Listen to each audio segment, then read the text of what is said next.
السلام عليكم ورحمة الله وبركاته. سورة الأعلى. بسم الله الرحمن الرحيم. سبح اسم ربك الأعلى الذي خلق فسوى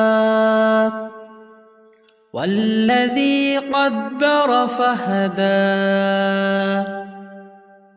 والذي أخرج المرعى فجعله غثاء أحوى سنقرئك فلا تنسى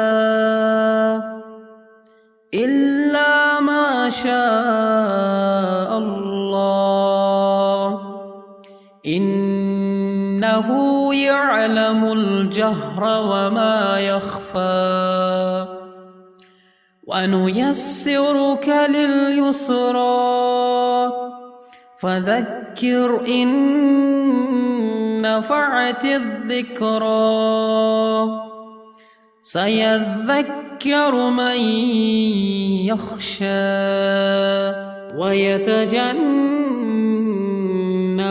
الأشقى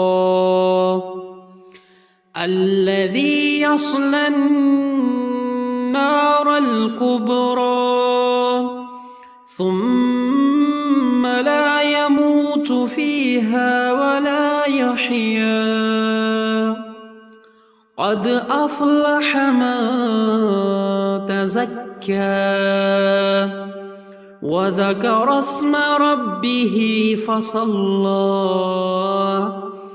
بل تؤثرون الحياة الدنيا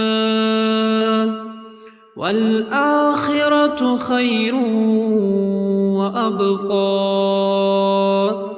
إن هذا لفي الصحف الأولى صحف إبراهيم وموسى.